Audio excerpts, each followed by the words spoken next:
Ascent Audio, a division of Recorded Books, presents Act Like a Leader, Think Like a Leader by Herminia Ibarra. Narrated by Jennifer Van Dyck. Publisher's note: this audiobook has bonus material. Please contact whomever you purchased this audiobook from to request the material. Thinking is for doing. S.T. Fisk. How can I know what I think until I see what I do? Adapted from Carl Weick. Chapter 1. The Outsight Principle. How to Act and Think Like a Leader. I'm like the fire patrol, says Jacob, a 35-year-old production manager for a mid-sized European food manufacturer. I run from one corner to the other to fix things, just to keep producing. To step up to a bigger leadership role in his organization, Jacob knows he needs to get out from under all the operational details that are keeping him from thinking about important strategic issues his unit faces. He should be focused on issues such as how best to continue to expand the business, how to increase cross-enterprise collaboration, and how to anticipate the fast-changing market. His solution? He tries to set aside 2 hours of uninterrupted thinking time every day. As you might expect, this tactic isn't working. Perhaps you, like Jacob, are feeling the frustration of having too much on your plate and not enough time to reflect on how your business is changing and how to become a better leader. It's all too easy to fall hostage to the urgent over the important. But you face an even bigger challenge in stepping up to play a leadership role. You can only learn what you need to know about your job and about yourself by doing it, not by just thinking about it. Why the conventional wisdom won't get you very far. Most traditional leadership training or coaching aims to change the way you think, asking you to reflect on who you are and who you'd like to become.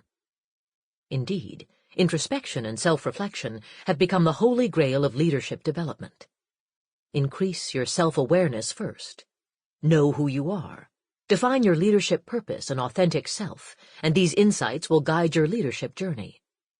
There is an entire leadership cottage industry based on this idea, with thousands of books, programs, and courses designed to help you find your leadership style, be an authentic leader, and play from your leadership strengths while working on your weaknesses. If you've tried these sorts of methods, then you know just how limited they are. They can greatly help you identify your current strengths and leadership style. But as we'll see, your current way of thinking about your job and yourself is exactly what's keeping you from stepping up. You'll need to change your mindset, and there's only one way to do that: by acting differently. Aristotle observed that people become virtuous by acting virtuous. If you do good, you'll be good. His insight has been confirmed in a wealth of social psychology research, showing that people change their minds by first changing their behavior. Simply put, change happens from the outside in, not from the inside out. See Figure 1.1. As management guru Richard Pascal puts it, adults are more likely to act their way into a new way of thinking than to think their way into a new way of acting. So it is with leadership. Research on how adults learn shows that the logical sequence, think, then act, is actually reversed in personal change processes such as those involved in becoming a better leader. Paradoxically, we only increase our self-knowledge in the process of making changes. We try something new and then observe the results, how it feels to us, how others around us react, and only later reflect on and perhaps internalize what our experience taught us. In other words, we act like a leader and then think like a leader. Thus, the title of the book. How leaders really become leaders. Throughout my entire career as a researcher, an author, an educator, and an advisor, I have examined how people navigate important transitions at work. I have written numerous Harvard Business Review articles on leadership and career transitions, along with Working Identity, a book on the same topic. Interestingly, most of what I've learned about transitions goes against conventional wisdom. The fallacy of changing from the inside out persists because of the way leadership is traditionally studied. Researchers all too often identify high-performing leaders, innovative leaders, or authentic leaders, and then set out to study who these leaders are, or what they do.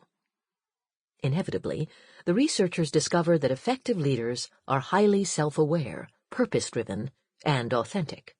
But with little insight on how the leaders became that way, the research falls short of providing realistic guidance for our own personal journeys. My research focuses instead on the development of a leader's identity, how people come to see and define themselves as leaders. I have found that people become leaders by doing leadership work. Doing leadership work sparks two important, interrelated processes, one external and one internal. The external process is about developing a reputation for leadership potential or competency. It can dramatically change how we see ourselves. The internal process concerns the evolution of our own internal motivations and self-definition. It doesn't happen in a vacuum, but rather in our relationships with others. When we act like a leader, by proposing new ideas, making contributions outside our area of expertise, or connecting people and resources to a worthwhile goal, to cite just a few examples, people see us behaving as leaders and confirm as much. The social recognition and the reputation that develop over time with repeated demonstrations of leadership create conditions for what psychologists call internalizing a leadership identity, coming to see oneself as a leader and seizing more and more opportunities to behave accordingly. As a person's capacity for leadership grows, so too does the likelihood of receiving endorsement from all corners of the organization, by, for example, being given a bigger job. And the cycle continues. This cycle of acting like a leader and then thinking like a leader, of change from the outside in, creates what I call outsight. The outsight principle. For Jacob, and many of the other people whose stories form the basis for this book, deep-seated ways of thinking keep us from making, or sticking to, the behavioral adjustments necessary for leadership. How we think, what we notice, believe to be the truth, prioritize and value, directly affects what we do. In fact, inside-out thinking can actually impede change. Our mindsets are very difficult to change because changing requires experience in what we are least apt to do. Without the benefit of an outside-in approach to change, our self-conceptions and therefore our habitual patterns of thought and action are rigidly fenced in by the past. No one pigeonholes us better than we ourselves do. The paradox of change is that the only way to alter the way we think is by doing the very things our habitual thinking keeps us from doing. This outsight principle is the core idea of this book. The principle holds that the only way to think like a leader is to first act, to plunge yourself into new projects and activities, interact with very different kinds of people, and experiment with unfamiliar ways of getting things done. Those freshly challenging experiences and their outcomes will transform the habitual actions and thoughts that currently define your limits. In times of transition and uncertainty, thinking and introspection should follow action and experimentation, not vice versa. New experiences not only change how you think, your perspective on what is important and worth doing, but also change who you become.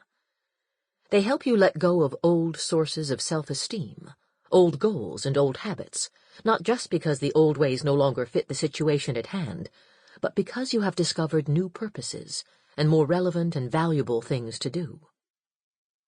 Outsight, much more than reflection, lets you reshape your image of what you can do and what is worth doing. Who you are as a leader is not the starting point on your development journey, but rather the outcome of learning about yourself. This knowledge can only come about when you do new things and work with new and different people. You don't unearth your true self. It emerges from what you do. But we get stuck when we try to approach change the other way around, from the inside out. Contrary to popular opinion, too much introspection anchors us in the past and amplifies our blinders, shielding us from discovering our leadership potential and leaving us unprepared for fundamental shifts in the situations around us. This is akin to looking for the lost watch under the proverbial street lamp when the answers to new problems demand greater outsight, the fresh, external perspective we get when we do different things. The great social psychologist, Carl Weick, put it very succinctly. How can I know who I am until I see what I do? See Table 1.1. Lost in transition. To help put this idea of outsight into perspective, let's return to Jacob, the production manager of a food manufacturer. After a private investor bought out his company, Jacob's first priority was to guide one of his operations through a major upgrade of the manufacturing process. But with the constant firefighting and cross-functional conflicts at the factories, he had little time to think about important strategic issues, like how to best continue expanding the business. Jacob attributed his thus far stellar results to his hands-on and demanding style.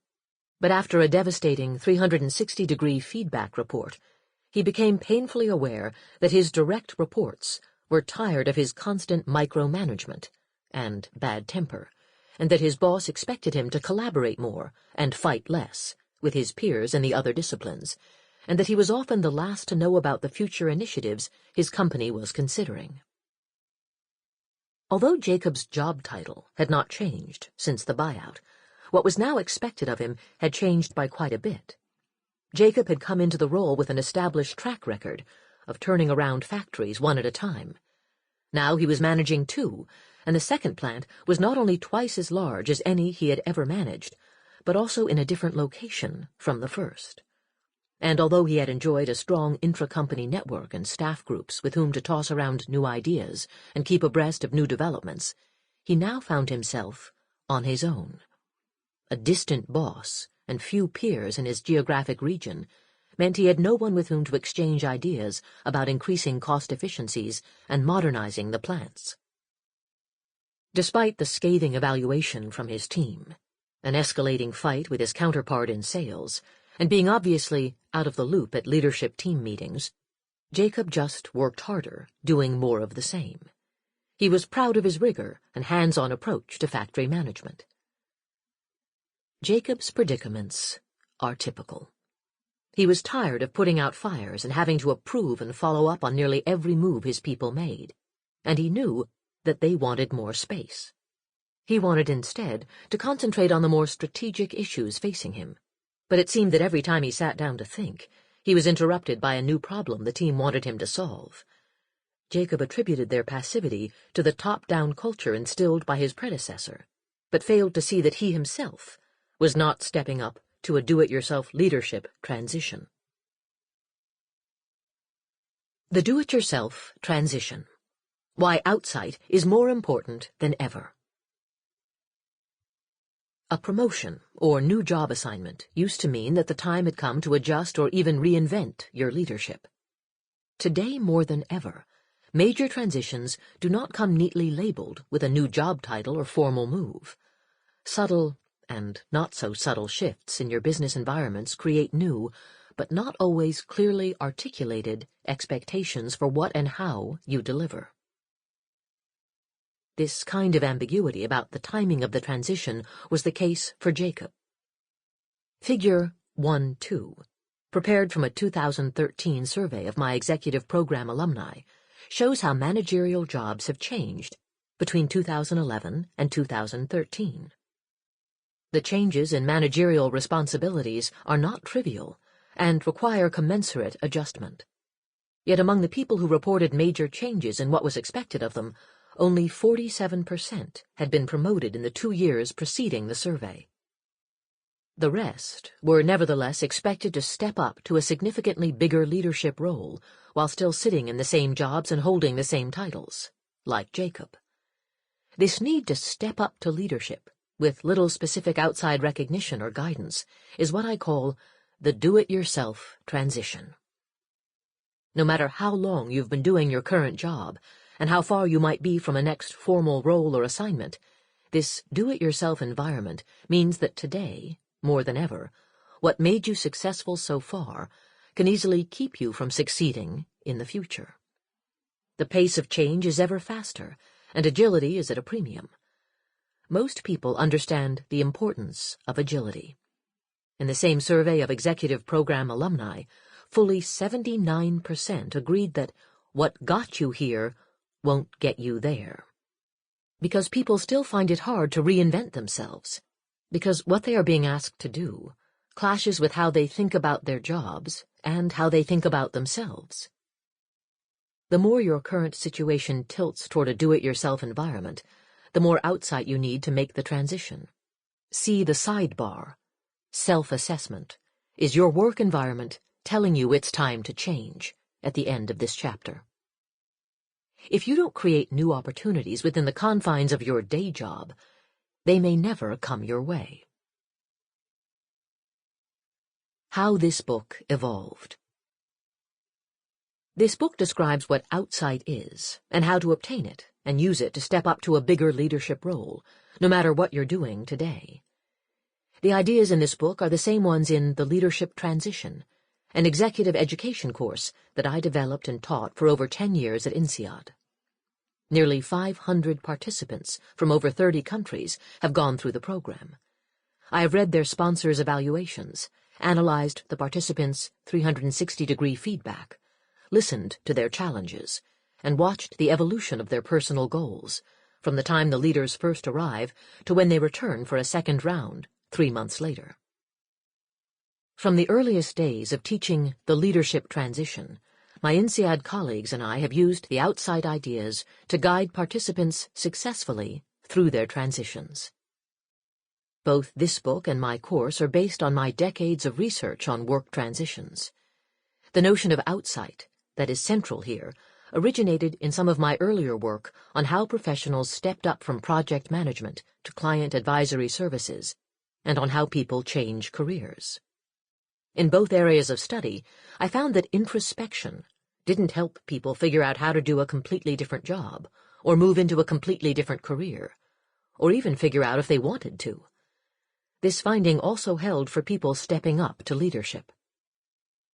Many of the ideas about how to increase outsight also came out of my original research.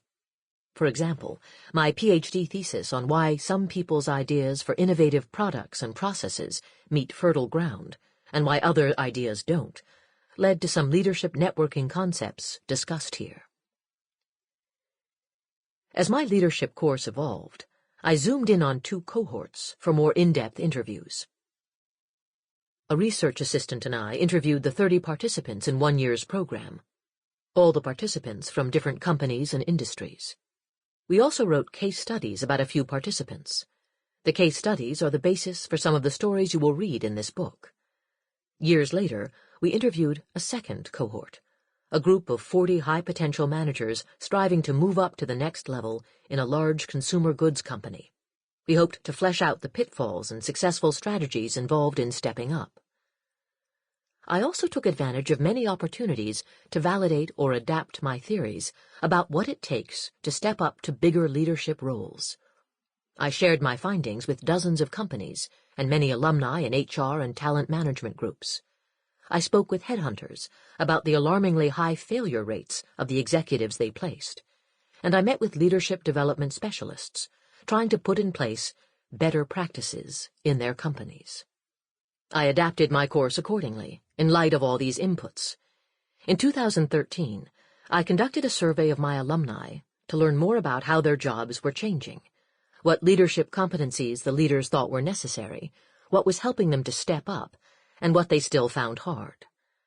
The result is this book about outsight, and how we can increase our outsight to become better leaders.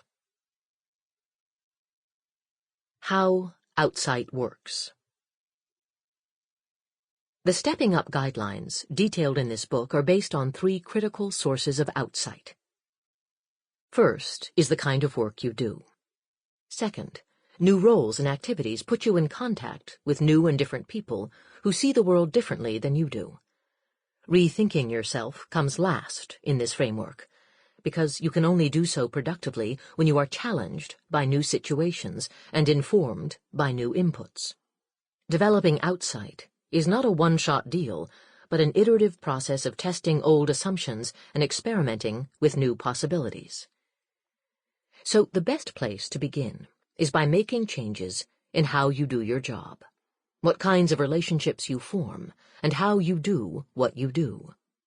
These outside sources form a tripod, working together to define and shape your identity as a leader, or to hold you back. Ignore any one of the legs, and the foundation is not stable. That's why no amount of self-reflection can create change without important changes to what you do and with whom you do it. How, specifically, do these outsight principles work? Let's examine each of the 3 essential sources of leadership outsight, using Jacob as an example, to see some concrete actions. Redefine your job. As Jacob's intuition told him, stepping up to leadership implies, first and foremost, shifting how he spends his time. But 2 hours of quiet time in his office isn't the right investment. In fact, most of the required shifts in what Jacob does must take him off the factory floor, where his office is located. In today's fast-paced business world, value is created much more collaboratively, outside the lines of self-contained groups and organizational boundaries. People who can not only spot, but also mobilize others around trends in a rapidly changing environment reap the greatest rewards: recognition, impact, and mobility. To be successful, Jacob must first redefine his job, shifting from a focus on improving current factory operations to understanding the firm's new environment and creating a shared, strategic vision among his functional peers so that his manufacturing operation is better aligned with organizational-level priorities.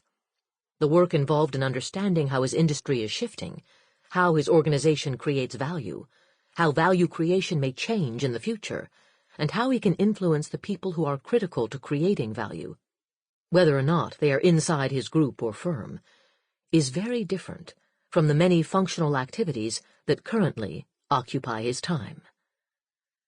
As mentioned earlier, Jacob wanted to concentrate on the capital investments his company would require over the next 2 years, but he had no time for this sort of introspection. He complained about the fire patrol of overseeing his people and his production facilities.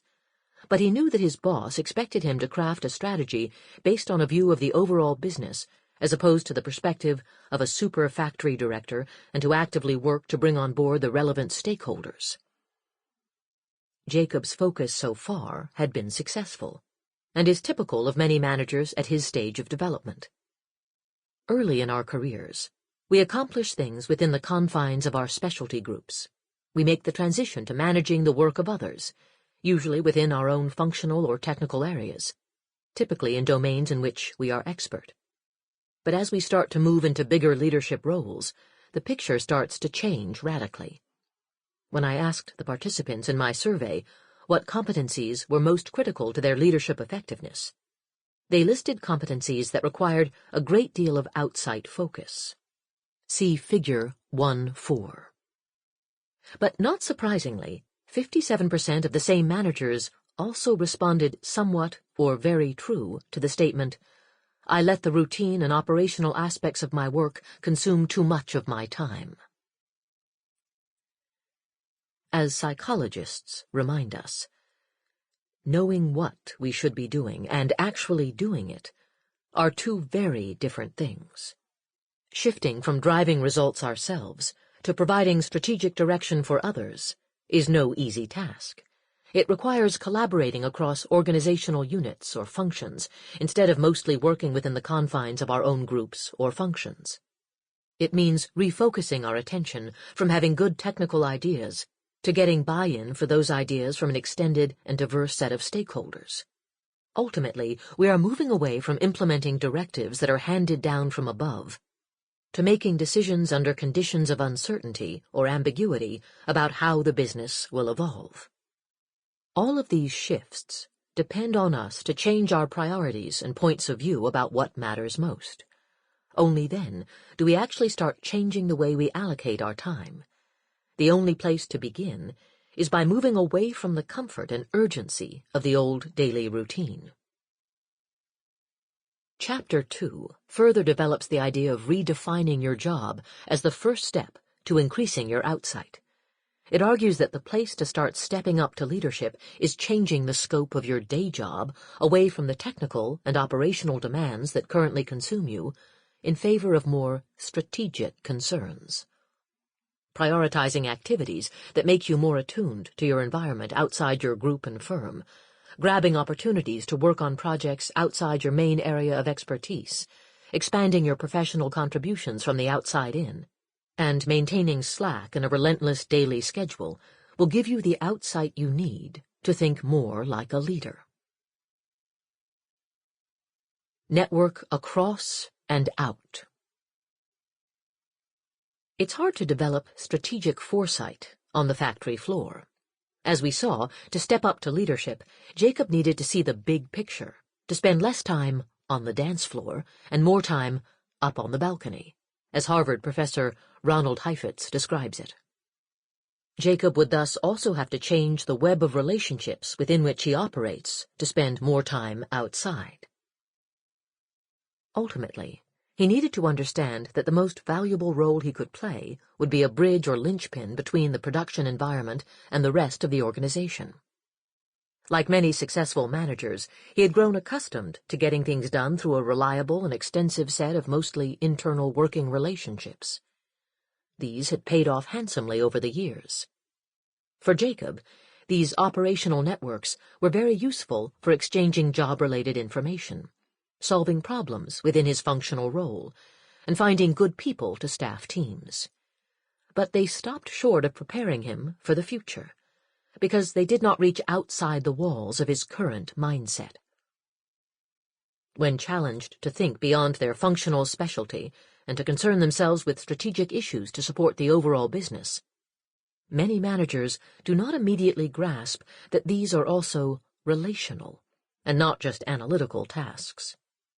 Nor do they easily understand that exchanges and interactions with a diverse array of current and potential stakeholders are not distractions from real work, but are actually at the heart of the manager's new roles. But how do we come to think more cross-functionally and strategically? Where do we get the insight and confidence we need to make important decisions under conditions of uncertainty? As experienced leaders understand, lateral and vertical relationships with other functional and business unit managers, all people outside our immediate control, are a critical lifeline for figuring out how our contributions fit into the overall picture and how to sell our ideas, learn about relevant trends, and compete for resources. Only in relation to people doing these things do we come to understand and value what they do and why. These outsights help us to figure out what our own focus should be, and therefore which tasks we can delegate, which ones we can ignore, and which ones deserve our personal attention. Our networks are critical for our leadership development for another reason, too. When it comes to learning how to do new things, we also need advice, feedback, and coaching from people who have been there and can help us grow, learn, and advance. We need people to recognize our efforts, to encourage and guide early steps, and to model the way. It helps a lot to have some points of reference when we are not sure where we are going. But the sad state of affairs, however, is that most of the executives I teach have networks composed of contacts primarily within their functions, units, and organizations, networks that help them do today's or yesterday's job, but fail to help them step up to leadership. In Jacob's case, he was on his own to figure it out. Similarly, many of the people who... Sample complete. Ready to continue?